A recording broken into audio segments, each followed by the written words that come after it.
मागील भागात राधा समीरकडे पाहत थँक्यू म्हणते. ते दोघं हॉलमध्ये येतात. तिथे सगळेच आता घरी जायच्या तयारीत दिसत होते. बिदाईचा प्रोग्राम होणार नव्हता. कारण देशमुखांना त्यांची सून हसत घरी घेऊन जायची होती. राधा लीनाला घट्ट मिठी मारते. लीना पण राधाच्या पाठीवरून हात फिरवत, राधा इथली काळजी तू करू नकोस. मी आहे आजीकडे लक्ष द्यायला. तू आता तुझ्या सासरच्या लोकांचा विचार कर. राधा एवढाच हुंकार भरते. लीना तू तुझी पण काळजी घे. राधा मिठीतून बाजूला होत बोलते. आता सगळे निघायच्या तयारीत होते. तशी संध्याकाळ होण्यात होती. हॉलपासून देशमुख बंगलोला जायला 3 ते 3.5 तास लागणार होते. एक एक करून सगळे गाडीत बसले. राधा, समीर आणि चेतन एका गाडीत बसतात. सर्व गाड्या सोबतच पुढे मागे असतात. राधा आणि समीर बसलेल्या गाडीत शांतता असते. दोघं काहीही बोलत नाही. राधा खिडकीतून बाहेर पाहत असते. समीर पण त्याच्या विचारांमध्ये हरवलेला असतो. असाच अर्धा तास होऊन जातो की समीरच्या खांद्यावर राधा डोकं टेकवते. तिचा स्पर्श होताच समीर गोंधळून तिच्याकडे पाहतो तर ती झोपली होती. कदाचित 2 दिवसाच्या धावपळीमुळे ती झोपली असेल असा समीरच्या मनात विचार येऊन जातो. तो तसाच तिच्याकडे पाहत असतो. काहीतरी विचार करून तो सीटला मागे डोकं टेकवतो आणि डोळे बंद करतो. चेतन ड्रायव्हरच्या शेजारी बसलेला होता.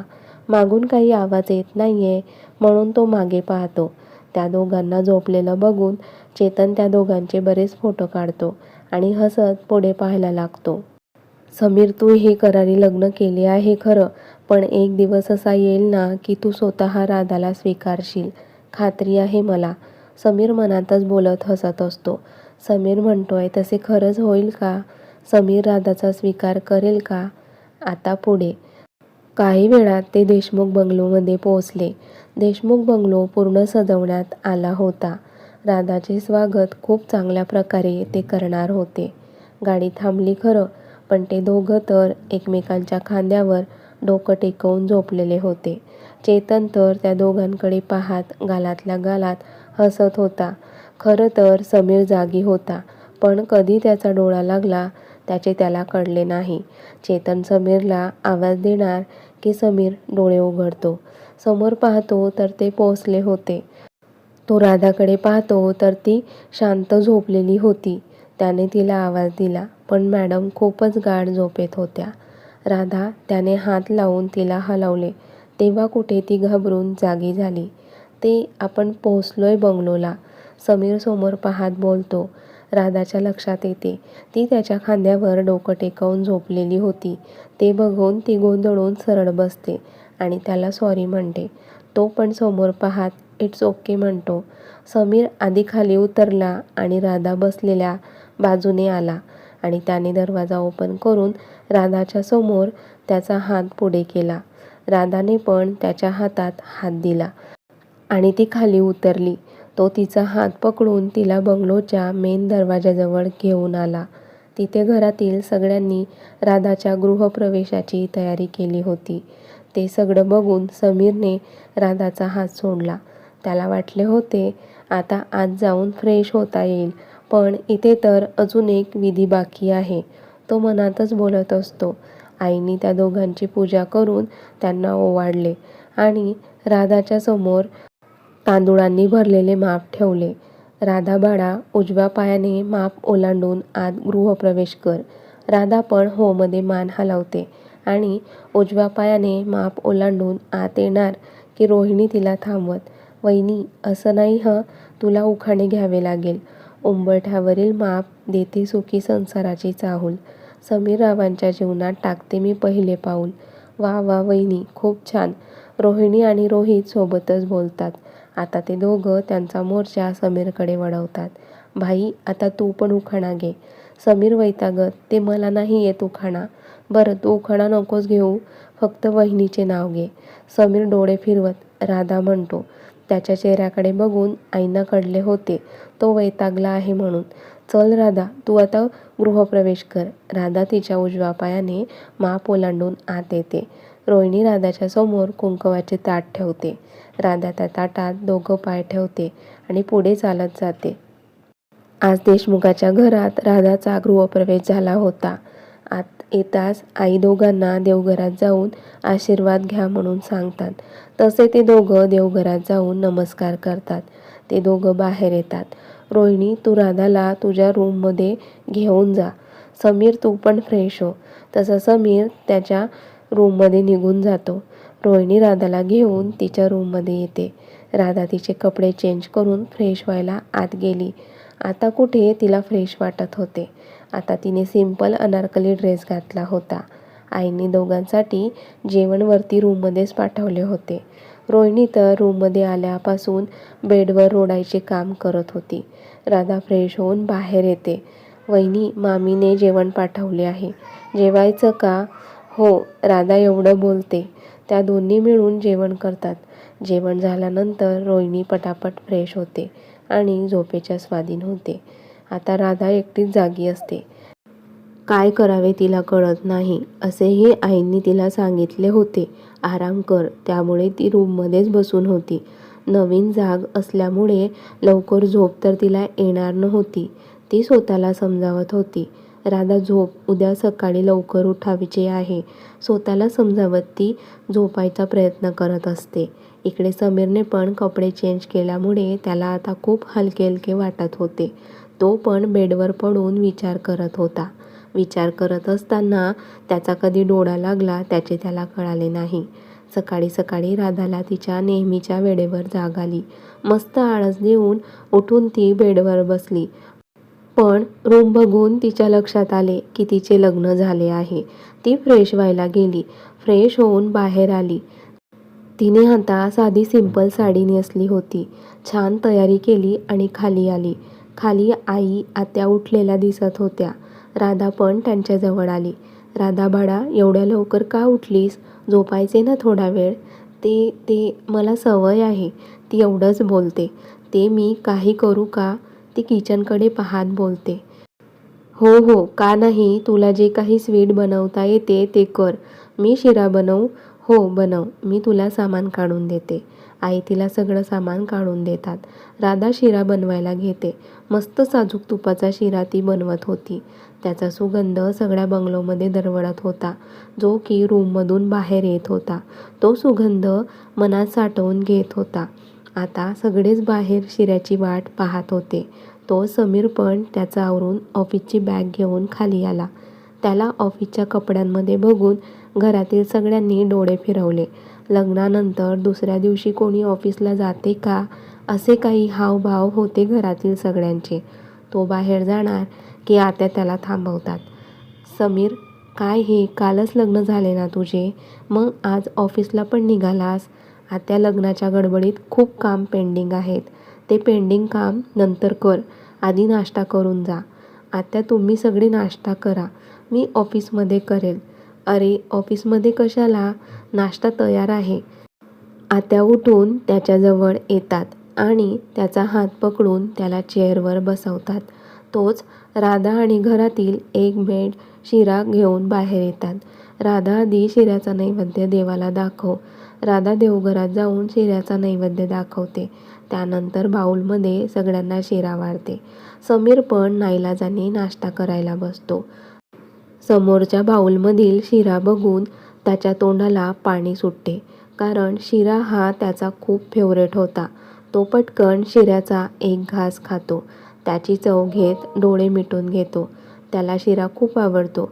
तो पटापट शिरा संपवतो. बाकी घरातील तर त्याच्याकडे पाहतच राहतात. असे काय बघताय? माझ्याकडे शिरा कसा झाला होता? खूप टेस्टी झाला होता. त्याचे बोलणे ऐकून राधाच्या चेहऱ्यावर स्माईल येते. मग तुझ्या बायकोला सांग शिरा खूप छान झाला आहे म्हणून, कारण तिने शिरा बनवला होता. आता तो गोंधळून राधाकडे पाहतो, तर ती खाली बघून गालातल्या गालात हसत असते. तिला आनंद झाला होता समीरला शिरा आवडला म्हणून. ते मला खूप काम आहे, आलोच मी, एवढं बोलून तो जायला निघाला. समीर, संध्याकाळी लवकर ये, रिसेप्शन आहे. आई त्याला जाताना आठवण करून देतात. हो आई, एवढं बोलून तो निघून जातो. बाकी घरातील पण शिरा खातात आणि खूप छान झालाय म्हणून सांगतात. नाश्ता करून बाकी घरातील सगळे रिसेप्शनच्या तयारीला लागतात. असाच पूर्ण दिवस निघून जातो. आता सगळे त्याचं आवरण्यात बिझी असतात. आज राधा लाँग ड्रेस घालणार होती. समीर पण तिच्या ड्रेसला मॅचिंग 3 पीस घालणार होता. समीर पण ऑफिसमधून लवकरच घरी आला होता. तो पण त्याचा आवडतो. रिसेप्शन त्यांच्या बंगलोमध्येच होते. रिसेप्शनला सगळे बिझनेसमॅन येणार होते. त्यात रिपोर्टर्स पण आलेले होते. राधाचा आवरून ती रूममध्ये बसलेली होती. रोहिणी तिला बोलवायला येणार होती, पण बराच वेळ झाला रोहिणी काय येत नाहीये म्हणून राधाच तिला पाहायला बाहेर आली. नेमका तेव्हाच समीर पण त्याच्या रूममधून बाहेर येत होता. त्याच्या स्लीव्हचे बटन तो लावत असल्यामुळे खाली पाहत चालत होता. तोच राधा त्याला धडकते. समीर पटकन राधाला पकडतो. दोघं बेसावध असल्यामुळे आधी त्यांना कळत नाही, पण जशी राधा त्याला समोर दिसते तो तिला पाहतच राहतो. आज पण ती लाँग ड्रेसमध्ये खूपच सुंदर दिसत होती. राधा पण एक डोळा ओपन करून समोर पाहते तर तिला समोर समीर दिसतो. ती पण त्याच्या डोळ्यात पाहण्यात हरवते. खूपच हँडसम तो दिसत होता. दोघं एकमेकांकडे भान हरपून पाहत होते. पण तसे राधाच्या लक्षात येते तशी ती नीट उभी राहते आणि त्याला सॉरी म्हणते. तो मात्र मनातल्या मनात भेटली तेव्हापासून किती वेळा ढळकली ही. तो काही न बोलता तिचा हात पकडून तिला खाली घेऊन येतो. दोघांना सोबत बघून घरातील सगळे त्या दोघांकडे पाहत होते. दोघे जणू एकमेकांसाठीच बनलेले आहे एवढे छान ते दिसत होते. खाली येता समीर राधाची ओळख करून देतो. राधा तर घाबरून त्याच्या पुढे मागे करत होती. बाकी सगळे पण त्या दोघांचे अभिनंदन करत होते. त्यानंतर त्या दोघांचे खूप वेगवेगळ्या पोजमध्ये फोटो काढले जातात. त्यानंतर सगळे जेवायला गेले. जेवण झाल्यानंतर एक एक करून पाहुणे पण निघून गेले. आज पण सगळे चांगलेच जमल्यामुळे लवकरच झोपून गेले.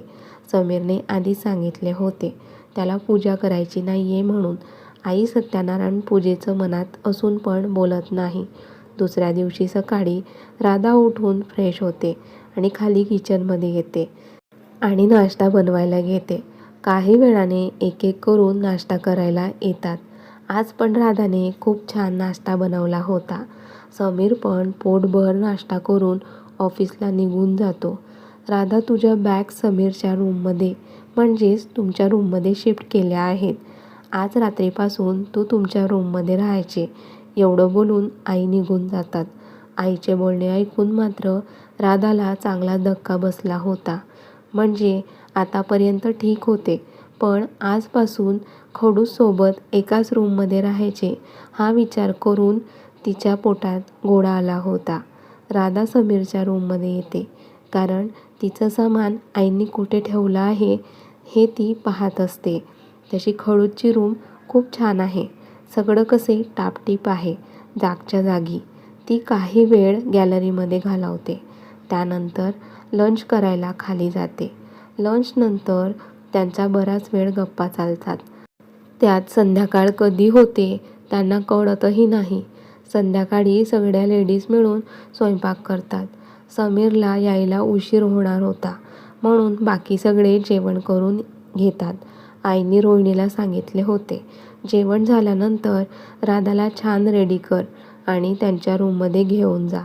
रोहिणी तर राधाचा हात पकडून तिला ओढतच तिच्या रूममध्ये घेऊन जाते. राधाला तर काहीही कळत नव्हते. वहिनी तू काहीही बोलायचं नाहीये, फक्त बसायचं. राधा हो म्हणून मान हलवते. तोपर्यंत इकडे रोहित त्या दोघांची रूम खूप छान प्रकारे डेकोरेट करतो. वहिनी आता डोळे उघड तुझे. राधा डोळे उघडते आणि पाहतच राहते. रोहिणीने तिचा सिंपल मेकअप केला होता. त्यात पण ती कमालीची सुंदर दिसत होती. रोहित रोहिणीला मेसेज करतो भाई आला आहे आणि रूममध्येच जात आहे. रोहिणी त्याला ओके पाठवते आणि राधाचा हात पकडून चल म्हणते. राधाला तर काहीही कळत नव्हते, पण राधा अनारकली ड्रेसमध्ये खूपच क्यूट दिसत होती. इकडे समीर रूममध्ये येतो तर सगळीकडे अंधार असतो. रूममध्ये एवढा अंधार का आहे तो लाईट लावतो आणि मागे वळून पाहतो. सगळं डेकोरेशन बघून त्याला खूप राग आला होता, पण तो स्वतःला शांत करण्याचा प्रयत्न करत होता. तो कपाळावर अंगठा घासत ते पाहत असतोच की रोहिणी राधाला घेऊन त्यांच्या रूममध्ये येते, पण समोर ती तिच्या भाईला पाहताच ती पळून जाते. राधाला तर कळतच नव्हते ती अशी का पळून गेली आहे. राधा दरवाजा बंद करते. दरवाजा बंद व्हायचा आवाज येताच समीर तिकडे पाहतो. राधा मागे वळते आणि तिला समोर समीर दिसतो. तो तिच्याकडे एकटक पाहत असतो, कारण राधा खूपच सुंदर दिसत होती. त्यात राधा मात्र गोंधळून, या खडूसला काय झाले आहे, असे का पाहताय माझ्याकडे. ती हळूहळू पुढे येत असतेच की तिचा पाय खाली कार्पेटमध्ये अडकतो. तशी ती समीरच्या अंगावर पडते. समीर बेसावध असल्यामुळे तो राधासकट बेडवर पडतो. आता समीर खाली तर त्याच्या अंगावर राधा असते. आता ते दोघं एकमेकांच्या डोळ्यात पाहण्यात हरवतात. समीर हळूच तिच्या चेहऱ्यावर आलेले केस त्याच्या हाताने बाजूला करतो. त्याचा स्पर्श होताच राधा डोळे मिटून घेते. डोळे बंद असतात खरं, पण त्यात ती खूप अजूनच क्यूट दिसते. तोच रूममध्ये बलून फुटतो आणि त्या आवाजाने दोघं भानावर येतात. आपण समीरच्या अंगावर आहोत हे तिच्या लक्षात येताच ती गडबडून उठून उभी राहते आणि त्याला सॉरी म्हणते. इट्स ओके एवढं बोलून तो फ्रेश व्हायला निघून जातो. राधा या रूममध्ये म्हणजे आईने तिचं सगळं सामान इथे शिफ्ट केला असेल हे समजायला समीरला वेळ लागत नाही. तो फ्रेश होऊन बाहेर येतो. ते तू बेडवर झोपू शकतेस, बेड खूप मोठा आहे. ती हो म्हणून मान हलवते आणि बेडवर जाऊन झोपते. समीर मात्र त्याचा फोन घेऊन सोफ्यावर बसतो. ती बेडवर झोपून त्याच्याकडेच पाहत होती. तिला खरं तर भीती वाटत होती. खडूसोबत एकाच रूममध्ये राहायची, त्यात ते दोघं अजूनच एकमेकांशी जास्त काही बोलत पण नव्हते. काही वेळाने समीर पण तिच्या शेजारी जाऊन झोपतो. आता तिचे हार्ट बीट्स खूप फास्ट होतात. समीर मात्र झोपून पुन्हा मोबाईल पाहत असतो. ह्या खडूसला खरंच काहीही फरक पडत नाहीये का. राधा पण जास्त विचार न करता डोळे बंद करते. कधीतरी तिला झोप लागते. इकडे समीर पण त्याचा मोबाईल बाजूला ठेवतो आणि लॅम्प बंद करतो. त्याच्या साईडचा लॅम्प तर तो बंद करतो, पण राधाच्या साईडचा लॅम्प चालूच असतो. तो उठून तिच्या साईडचा लॅम्प बंद करतो, पण आता त्याचा चेहरा तिच्या अगदी जवळ असतो. झोपमध्ये ती खूप सुंदर दिसत असते. समीर काही वेळ तिच्याकडे पाहतच असतो. तिच्याकडे पाहत तो तिच्या अगदी जवळ झोपतो. आता दोघं एकमेकांच्या खूप जवळ होते. राधा तर झोपलेली होती, पण समीर मात्र तिच्याकडे प्रेमाने पाहत असतो. तिला पाहत असताना त्याचा कधी डोळा लागतो त्याचे त्याला कळत नाही. बघूया पुढील भागात. दोघे तर एकमेकांच्या शेजारी झोपून गेले आहे.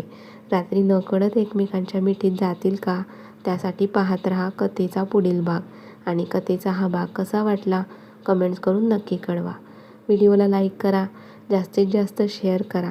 त्याचबरोबर मनगाथा या चॅनलला सबस्क्राईब करायला विसरू नका. धन्यवाद.